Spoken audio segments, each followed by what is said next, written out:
Well, it all begins here. The three-part finale is finally arrived. Season finale of X-Men 97. Tolerance is Extinction, part 1 of 3. This episode mostly focused, because there were a lot of plot threads, but most of this episode focused on the origin of Bastion and kind of letting everybody know who he is and his plan and what he wants to do.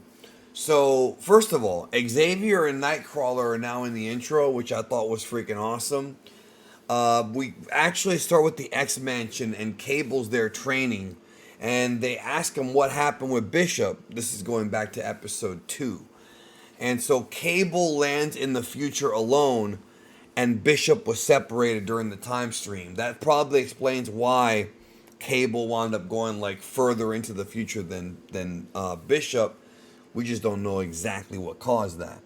So Cable introduces Bastion to explain like the story of what's happening and how the Prime Sentinels were created by a techno-organic virus. And these are the events that took place that led to problems in the future. And Cable reveals that every time he tries to go back and stop it from happening, time stops. It's like a canon event. Remember how in Spider-Verse they talked about canon events? That's what this is. And he mentioned somebody who discovered something, like a woman, and says he wants to avenge her. Now, I'm not sure if he's talking about Ascani or Kitty Pryde or somebody who we don't, maybe Rachel Summers, somebody we don't even know about. But that sounds like a tease. Elsewhere, we find out that Professor Xavier has been accepted as the Shi'ar Emperor. And basically, the propaganda is that there was a conspiracy to fake Xavier's death as to give sympathy to the X-Men. And they're saying that was part of the plan. That was all part of Xavier's plan. I'm sorry, Bastion's plan. Basically, it's being treated like this is part of Bastion's plan because now the cat's out of the bag. I'm not sure how I feel about that. In a way, it somewhat takes away from what happened in X-Men 92 at the end of the series. However, at the same time, you kind of, like, I highly doubt they would have done this show without bringing Xavier back at some point. You understand what I'm saying? And at least they held off until the end of season 1. At least it wasn't right at the beginning of season 1. So they have a separate plot thread with Sunspot at Jubilee's house. Or I'm sorry, at Jubilee at Sunspot's parents' house. And while that's going on, there's another plot where Jean's trying to scan Rogue's mind, who's unconscious.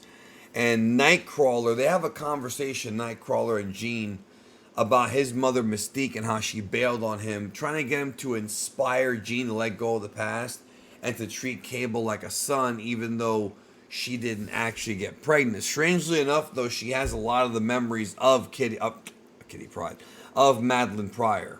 Lots of memories of her. So Sinister is in a laboratory, and he admits that he's using Bastion secretly, which they're both using each other. So they show Magneto as a prisoner, and he's wearing a Speedo, which I wasn't expecting, and he has not spoken since the Genosian attack. So Miss Tildy, the reporter's with Beast. Again, this is all being set up for a reason. It's all being set up for the final third of this episode. Jean, Cyclops, and Cable go to Bastion's childhood home, and they meet this old lady who's his mom. And they talk about Bastion's past, how because Nimrod infected Bastion's father, that's how Bastion was born, and he was tortured since childhood, being able to hear machines. We talked about this last week. Well, maybe, I don't remember if I talked about it here on YouTube, but Bastion's powers, like, this guy's not a joke, bro. He's super powerful, and one of his powers is being able to control machines. Like I said before, he's like the Terminatrix from Terminator 3, where he can actually control machines. Very dangerous. So there's a cameo here. There were a lot of cameos in this episode, yo. We have our first one of Doctor Doom, and I popped. I had a big smile on my face. I thought I saw Deadpool, but I wasn't sure if that was actually him. So Bastion then talks about creating these Prime Sentinels and, you know, his, like, kind of, again, the origin of all this stuff. And then what ends up happening is the final part of the episode, the third act of the episode, that's when everything goes ham. Everything becomes pandemonium. They talk to Bastion's mom, and she suddenly becomes a Prime Sentinel. And then the reporter's a Prime Sentinel. And so all these people they're hanging around with become Prime Sentinels. What I thought was funny about the reporter, Miss Tildy, becoming a Sentinel is when Wolverine says, I gotta talk to Hank about his taste in women. That was a good line. That was a great line. So Cable, Cyclops, and Jean find out that not only is Bastion's mom already a Prime Sentinel, the entire town that he's from have been transformed into Prime Sentinels. So Cable fires the optic blast, and the mom is able to block it, and that was crazy. That was a crazy scene right there. She's super powerful. So then we find out that Sunspot and Jubilee's butler are... I'm sorry, Sunspot's butler, but Jubilee was with him. I don't know why I keep saying it's her, but it's Jubilee's with Sunspot. They have like a thing going on. So the butler is a Prime Sentinel, so they're everywhere. There's Prime Sentinels all over the place. You don't even know who's a regular human anymore. So Nightcrawler shows up in Xavier's school for the gifted with Wolverine, except Nightcrawler's got swords now. And they're fighting off the Prime Sentinels. Meanwhile, Rogue is still knocked out.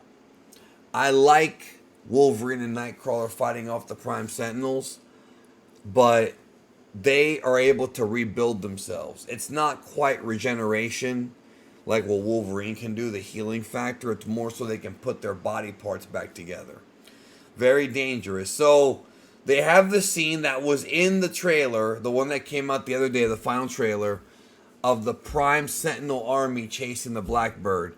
So they're shooting down the Blackbird, but Cyclops, Jean, and Cable escape inside of this car, but the Prime Sentinels still go after him. So Jean, this is an awesome scene. Jean drives the car telekinetically, and while that's happening, Cyclops and Cable are on the sunroof, which I refuse to believe can fit both of them there, but whatever, I'll suspend my disbelief. And is blasting the Prime Sentinels. That's just amazing. What an amazing sequence that is. So Sunspot talks to his mom like about these Prime Sentinels, but then they say they're not there. They're there to save mutants, not help them. And this is all being done to trick humans, and the mom falls for it. And then so Jubilee and Sunspot end up with Genosian collars. You know, the ones that are meant to suppress your powers. I didn't like this. This is the one criticism I have of the episode. The fact that Sunspot just gave in to his mom. Dude, I wouldn't give a damn what my mom said. Those are Prime Sentinels. I would not surrender or turn myself into them at all. At all. Maybe he feels like he's still subservient to his mom, but I feel like if you're a mutant dude, no. Humans don't understand. You know what I mean? I didn't like that. That's the only thing I didn't like about this episode. Everything else I really enjoyed. So Bastion arrives at Xavier's school for the gifted, which is totally on fire, just totally wrecked. And we find out that Magneto's gotten out. And I think Emma Frost is the one that released him. So Bastion goes back to the hideout or the laboratory. And he's mad because Magneto got let loose. He's like, why'd you let the dog out? So Sunspot and Jubilee are taken, like I mentioned. Not a fan of that. So Magneto goes to the North Pole, and he basically says enough is enough, and powers up, and sends a signal all over the Earth. Here we have more cameos. Spider-Man, Silver Samurai, and Omega Red all make cameos. And essentially what's going on is Magneto's declaring war. So all of this is happening at once. Prime Sentinels are waking up. Bastion is already aware of the situation. Magneto's now declaring war. And while all of that is going on, Xavier arrives at the mansion finally and goes face to face with Wolverine. Then telepathically reaches out to all of his X-Men to go to him. And that is your cliffhanger. So Xavier is back. He's going to round up the gang. He's getting the band back together because they have to figure out what the hell they're going to do to stop Bastion. Phenomenal freaking episode. Operation Zero Tolerance has begun, and I mean, I knew it was going to be great, and it's just the beginning. We got 2 more parts, 2 more weeks of this.